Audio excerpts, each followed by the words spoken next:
Der ZT Talk wird Ihnen präsentiert vom Lindenhof Oftringen mit seinem professionellen Catering-Service, der CSS-Versicherung, Deine Gesundheit, dein Partner und von der Aargauischen Kantonalbank am richtigen Ort.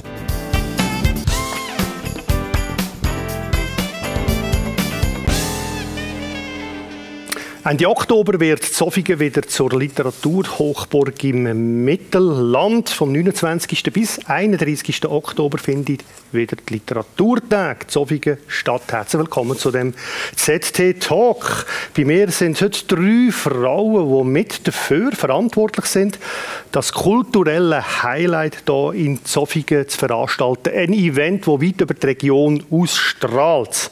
Ich fange an bei der Sabine Schierle. Sie ist quasi die Chefin von dem Projektteam, das dafür sorgt, dass die Literaturtage hier in Zofingen stattfindet. Herzlich willkommen, Frau Schierle.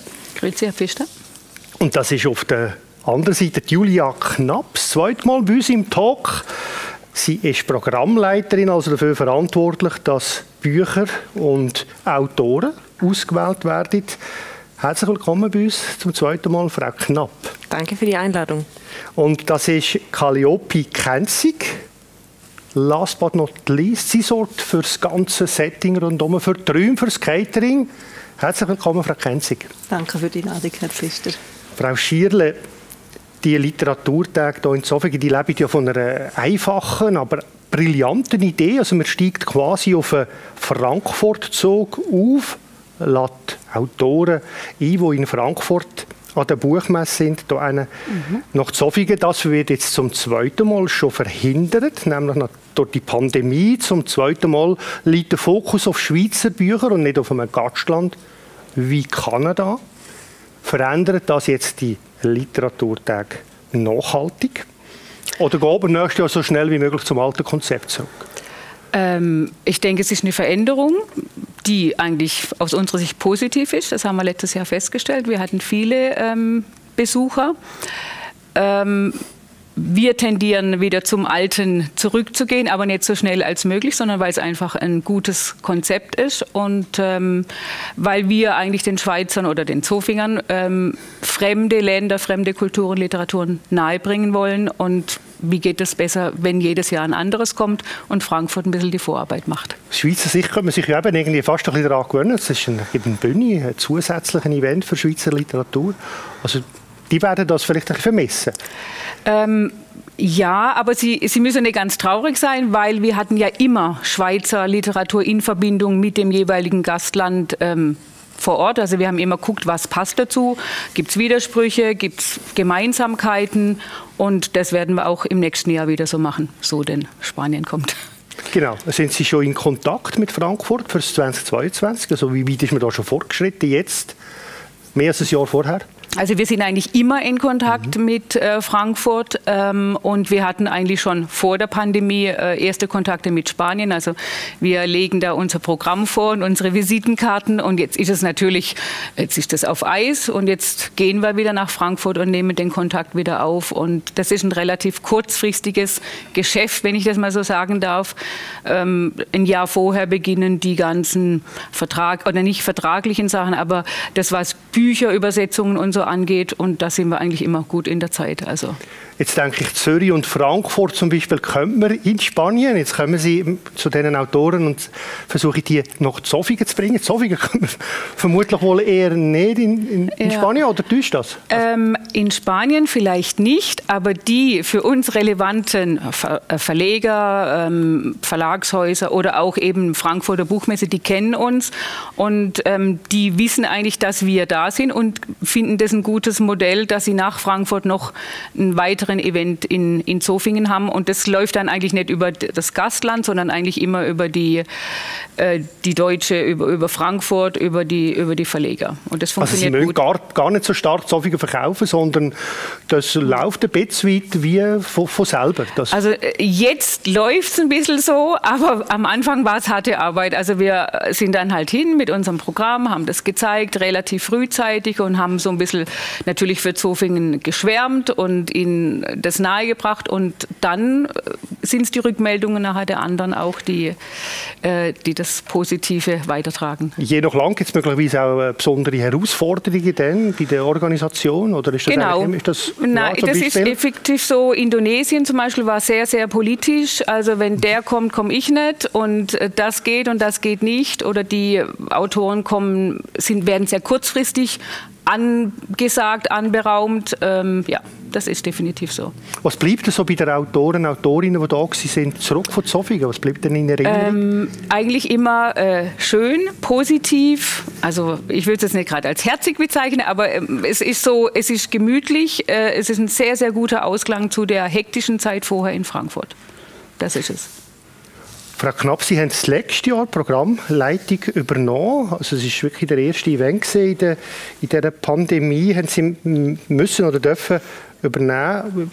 Jetzt haben Sie es ein Jahr gemacht und machen es jetzt zum zweiten Mal. Wie viel Spass macht das hier in Zofingen, so ein Literaturevent auf beiden Stellen? So wie Sie lachen, offenbar sehr. Das macht großen Spaß, denn ich muss ja sagen, mein Teil der Arbeit ist ja eigentlich gar nicht an die Pandemie gebunden. Also keinen Spaß hätte es gemacht, wenn wir es abgesagt hätten. Da hätte ich bittere Tränen geweint. Aber im Grunde genommen ist das ja ein Eldorado. Ich habe einen perfekten Vorwand, unendlich viel zu lesen und mich in Bücher reinzustürzen. Und das waren jetzt eben zweimal in Folge die aktuellen Schweizer Neuerscheinungen. Da habe ich nichts dagegen. Ich freue mich nächstes Jahr auf die Spanier. Aber das, was ich inhaltlich zu dem Festival beitrage, war eigentlich durch die Pandemie nicht so beeinflusst. Nein, ich durfte lesen. Was haben Sie so aus der ersten Ausgabe gelernt, mitgenommen? Ich habe mir dieses Jahr mehr Zeit genommen für das perfekte Matching. Das habe ich letztes Jahr gröber angedacht. Also welche Autorinnen, welche Autoren kombiniert man mit welchen Moderatoren? Nicht nur, was bringen die Moderatoren an Vorwissen mit, sondern auch, was habe ich für ein Gespür vom Menschen? Wie passen die einfach auch ein bisschen atmosphärisch zusammen? Denn wir hatten letztes Jahr ein paar Veranstaltungen, da hat das ganz zauberhaft gepasst und da wurde mir klar, das muss man immer so haben. Dann erzählen Sie doch ein bisschen, was denn so ein bisschen die Highlights sind in dem Jahr. Sie und Ihre Highlights, das haben Sie mich letztes Jahr auch gefragt. Das ist natürlich schwierig. Ich möchte ja alle meine Kinder hier gut behandeln. Ein paar habe ich hier, ein paar haben Frau Schirle und Frau Kenzig auf dem Pult. Ja, wir haben ein vielseitiges Programm. Also es gibt sehr laute und schnelle Geschichten, wie der Wott, den habe ich hier. Das ist eine rasante Familienkrimi-Geschichte. Es gibt ganz leise Stimmen, Bücher, in denen eigentlich so gut wie nichts passiert und die trotzdem ganz zauberhaft sind. Das wäre hier der Band von Beat Sterchi. Wir haben jemanden, der sich mit den Klassikern beschäftigt. Ursula Hasler hat es tatsächlich gewagt, Friedrich Glauser und Georges Simenon aufeinandertreffen zu lassen und bei langen Strandspaziergängen am Atlantik über das Wesen des Kriminalromans diskutieren zu lassen. Das ist ja eigentlich eine Frechheit, dass sie ihnen so viel in den Mund legt und das ist ein brillantes Buch draus geworden. Und sie wollte ich zum Beispiel unbedingt kombinieren mit Hans-Peter Müller-Drossard und beide haben mir juchzende E-Mails geschrieben. Also ich glaube, das ist so ein Match, was der einfach super passt. Genau, der super passt. Genau. Und ja, wir haben vom Tod über die geheime Liebe, über Frauenrechte. Wir haben wieder ein buntes und vielfältiges Programm, wo, denke ich, für jeden was dabei sein dürfte und man kann sich auch was anhören, wo man eigentlich vorher denkt, dass es einen nicht so interessiert. Man kann sich auch überzeugen lassen. Was ich immer so denke, jetzt, wenn ich Ihnen zuhöre, wenn ich Ihnen zulasse, geht es mir genau gleich. Soll man eigentlich ein Buch vorher gelesen haben oder ist es eigentlich eher hinderlich? Naja, weder noch. Das gibt eine andere Veranstaltung. Wenn Sie es vorher lesen, dann gehen Sie mit einem Vorwissen an die Veranstaltung. Sie bekommen vielleicht Fragen beantwortet, die Sie sich selber beim Lesen gestellt haben. Vielleicht sind Sie dann sogar mutig genug, um auch selber eine Frage aus dem Publikum zu stellen. Wenn Sie das Buch im Nachgang zur Veranstaltung lesen, haben Sie natürlich ein anderes Vorwissen. Sie achten vielleicht beim Lesen auf bestimmte Sachen, weil Sie sich daran erinnern, da hat der Autor dran geknabbert, das war eine schwierige Stelle.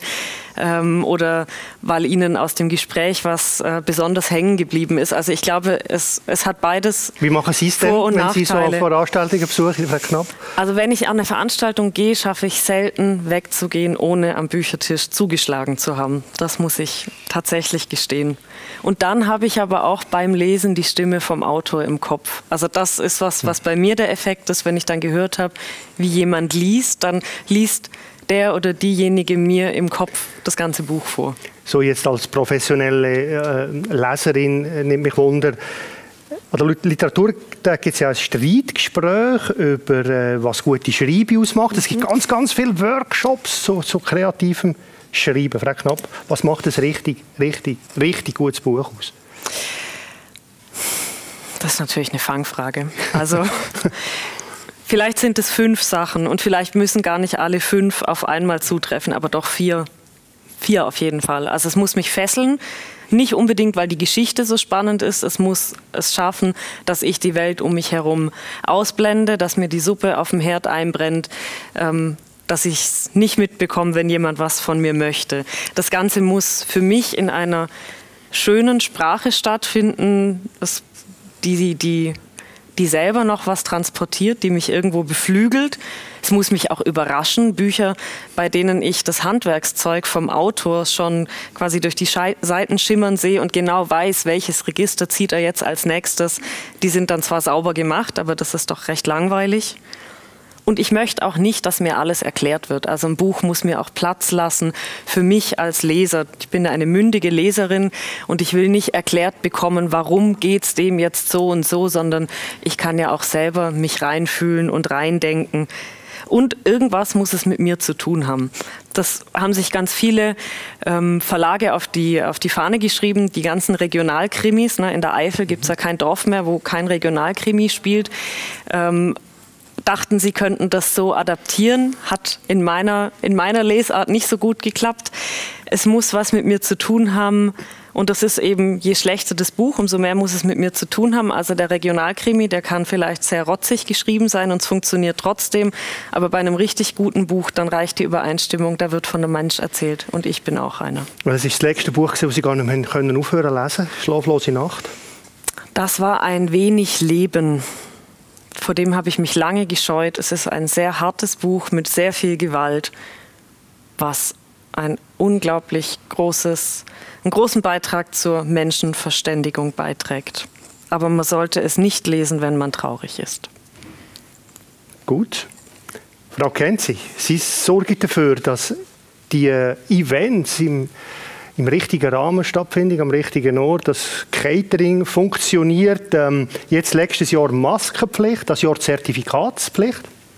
Was sind jetzt eigentlich die Herausforderungen für Sie in dieser Zeit beim Bereitstellen von dieser Infrastruktur, damit das alles wie am Schnürli läuft? Ja. Haben Sie noch schlaflose Nächte nicht wegen der Bücher, sondern wegen dem Event und wegen dem Zertifikat? Oder? Ja, wie ist das?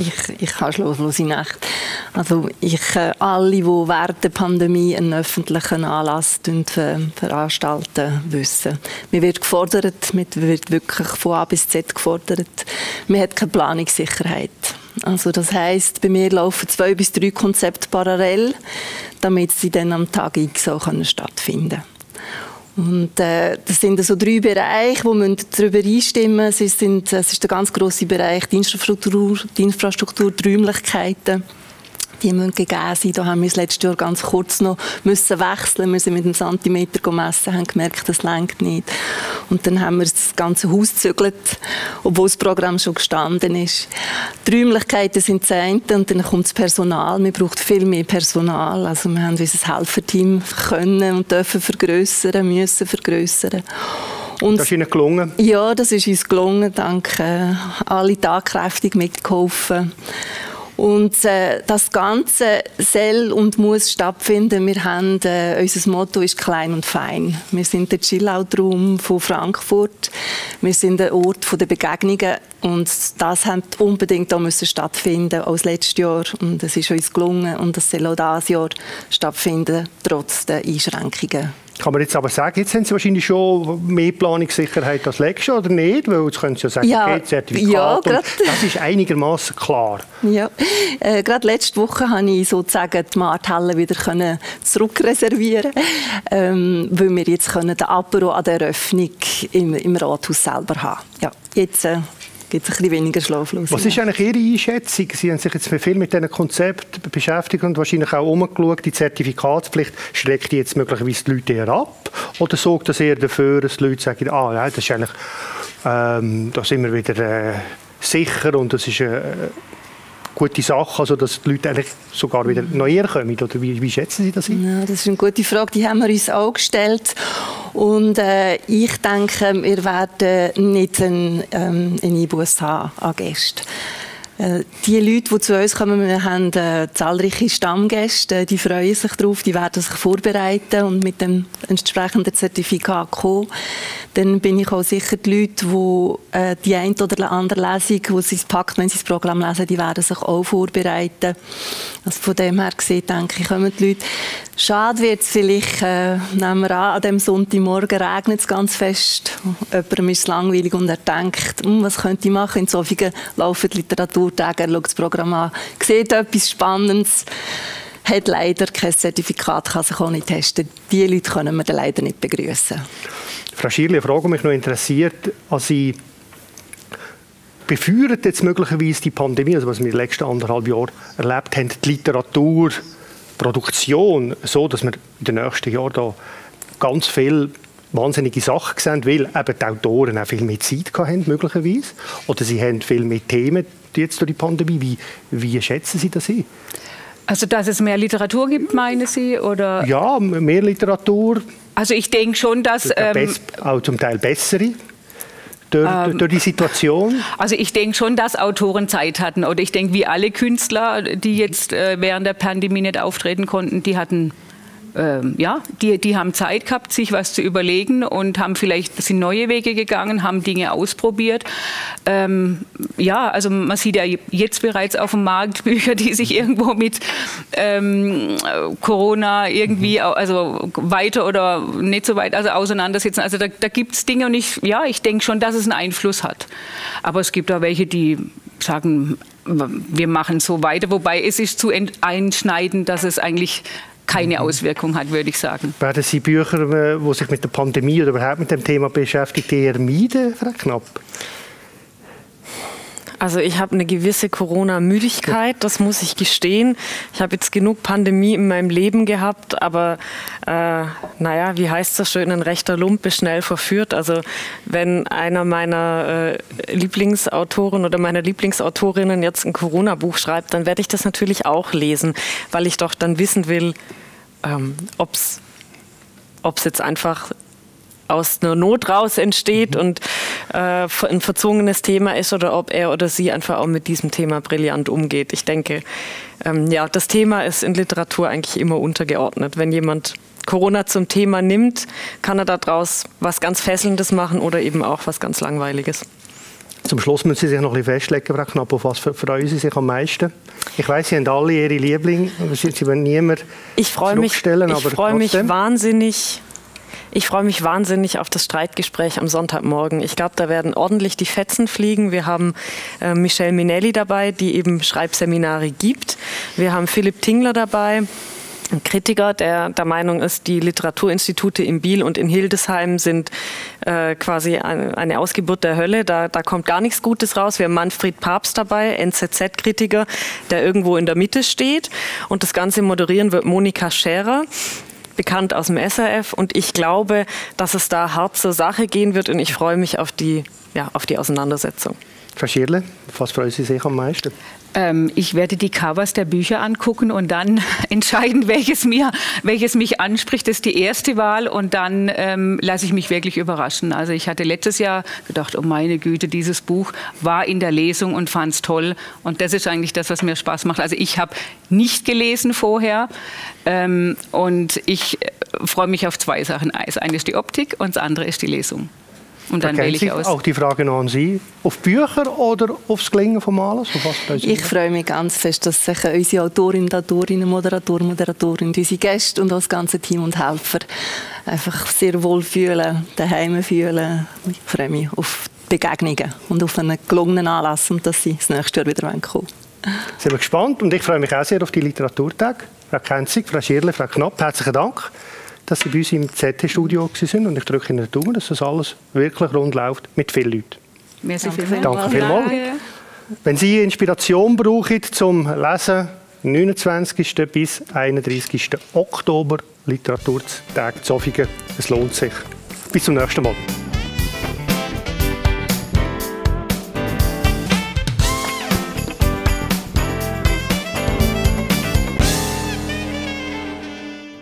Der ZT-Talk ist Ihnen präsentiert worden vom Lindenhof Oftringen mit seinem professionellen Catering-Service, der CSS-Versicherungen, Deine Gesundheit, dein Partner und von der Aargauischen Kantonalbank am richtigen Ort. Hallo Glück, hallo Trost, hallo Leben. Wir sind bereit. CSS-Versicherung.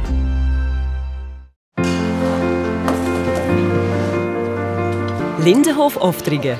Unser Catering-Service sorgt für kulinarische Highlights, auch an Ihrem Event.